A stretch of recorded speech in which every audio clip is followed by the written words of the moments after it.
Dole ce ta sa Donald Trump shugaban ƙasar Amurka amincewa da yarjejeniya da Iran. Haka zalika za ku ji cewa Donald Trump ya bayyana cewa yana sa ran Isra'ila za ta dakatar da duk wasu hare-hare da take kaiwa Lebanon. Haka zalika za ku ji cewa Iran ta ce dole ne duk wani jirgin ruwa da zai wuce ta mashigar Hormuz sai ya nemi izini.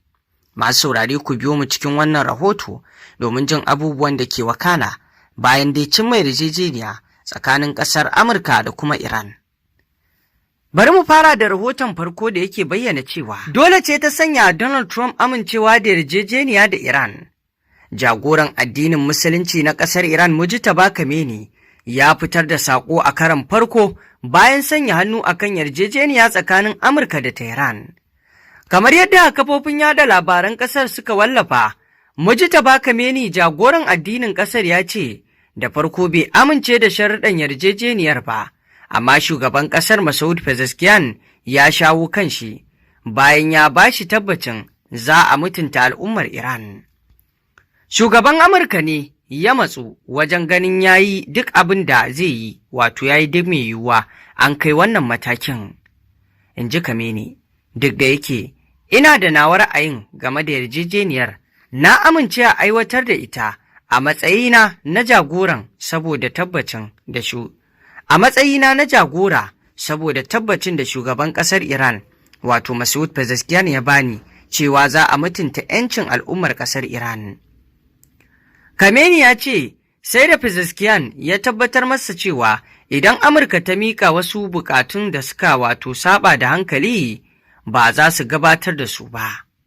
Tunda aka naɗa Mujtaba Khamenei mai shekaru 56 a matsayin jagoran addinin Iran a ranar 8 ga watan Maris bai bayyana cikin al'umma ba saboda dalilai na tsaro. Sai dai ana wallafa saƙonnin da yake fitarwa a kafafen yada labaran ƙasar. Yanzu kuma bari mu tafi rahoto na gaba wanda Iran take batun cewa duk jirgin ruwan da zai wuce ta mashigar Hormuz sai ya nemi izini. Majalisar Tsaron Iran ta bayyana cewa duk wani jirgin ruwa da zai bi ta mashigar Hormuz sai ya nemi amincewar hukumomin Iran. A cikin wata sanarwa da kafar yada labarai ta gwamnatin Iran suka wallafa, majalisar ta ce an dakatar da karɓar harajin da jiragen ruwa ke biya domin amfani da mashigar na tsawon kwanaki 60, kuma Iran ce za ta ɗauki nauyin hakan ƙarƙashin yarjejeniyar da ta ƙulla da Amurka. Sai dai sanarwar ta ce duk da dakatar da harajin, jiragen ruwan za su ci gaba da gabatar da buƙatar izinin wucewa ta hannun hukumar mashigar tekun Fasha, wata hukuma da Iran ta kafa a lokacin yakin domin ƙara sa ido kan wannan muhimmiyar mashiga ta hanyar ruwan. Mashigar Hormuz na daga cikin manyan hanyoyin safarar mai da kayayyaki a duniya, kuma duk wata tangarɗa da aka samu a yankin kan jawo hankalin ƙasashen duniya. Mataimakin shugaban Amurka J.D. Vance ya shaidawa manema labarai cewa ya kamata hanyoyin ruwa na ƙasa da ƙasa su kasance a buɗe ba tare da karɓar haraji ba, inda ya ce bai kamata a bari a yi amfani da mashigar a matsayin hanyar da za a takurawa duniya ba.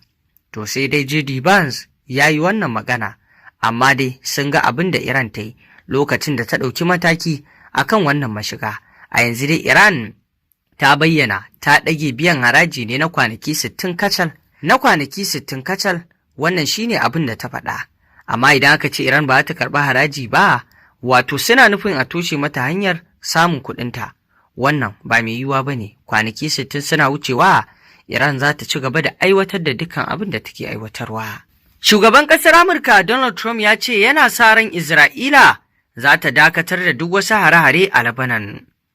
Shugaban Amurka Donald Trump ya ce yana sa ran a tsagaita wuta gaba ɗaya a dukkanin ɓangarorin da ke rikici a gabas ta tsakiya, ciki har da tsakanin Isra'ila da ƙungiyar Hezbollah a Lebanon.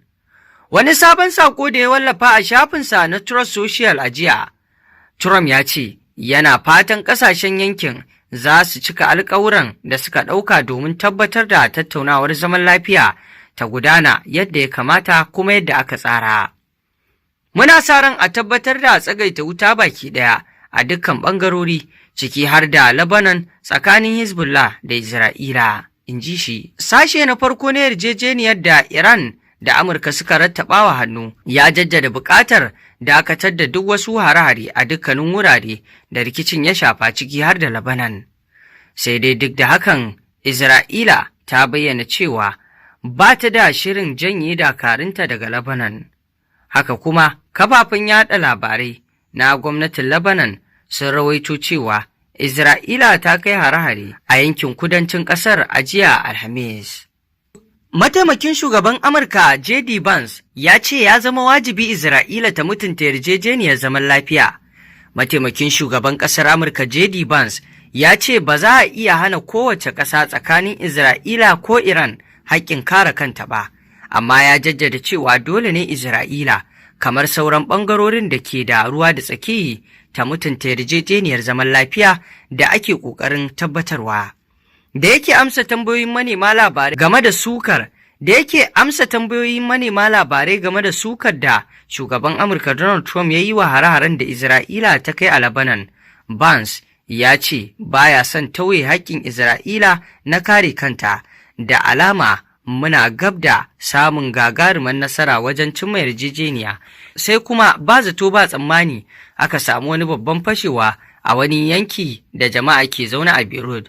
Wannan abu ne da ba za a amince da shi ba, in ji shi. Vance ya ƙara da cewa Amurka na son haɗin kan Isra'ila tare da samar da wani tasiri ko wani tsari na haɗin gwiwa a yankin da zai taimaka wajen katse hanyoyin samun kuɗaɗen ƙungiyar Hezbollah da kuma hana kai hare-hare kan Isra'ila. To masu saurare, ƙarshen rahoton kenan. Wannan dai abubuwan da ke faruwa kenan. Al'umma dai na kallon wannan yarjejeniya da aka kullata tsakanin ƙasar Iran da Isra'ila, tsakanin ƙasar Iran da Amurka, abace da za ta iya ɗorewa kuma za ta iya samun tangarɗa, saboda akwai babban batu na makamashin nukiliya tsakanin ƙasar Amurka da Iran da suke so su cimma, wanda wannan babban ƙadami ne da ake kallonsa. Ta iya yiwuwa ya cimmu, ta iya yiwuwa ba ya cimmu ba. Kuma haka zalika, shin anya ƙasar nan ta Isra'ila za ta mutunta wannan yarjejeniya ta cimma dukkan alƙawura, ta dakatar da dukkan wani hare-hare da aka buƙace ta? Wannan abin a jira a gani. Domin Netanyahu, Firaministan Isra'ila, na ɗaya daga cikin abin da ya ringa kawowa wanda ya so ya dawo da hannun agogo baya, ko ma mu ce har ya da shi baya, amma ƙudurin nasa bai cika ba, saboda irin hare-haren da yake kaiwa. A yanzu a cikin wannan al'amari, ana kallon kamar irin abubuwan da Netanyahu ya yi a kwanan nan ya nuna kamar bijirewa umarnin Donald Trump, wanda hakan ya so ya haifar da matsatsalo. Amma dai daga bisani, ƙarshe dai an cimma wannan yarjejeniya, wadda dai ana so komai ya tabbata ya tafi yanda ake so. To masu saurare, ƙarshen rahotannin labaran kenan. Me za ku ce kan wannan batutuwa? Mun gode. Ku ci gaba da bibiyar rahotannin labaranmu domin sanin abubuwan da ke faruwa a duniya baki ɗaya.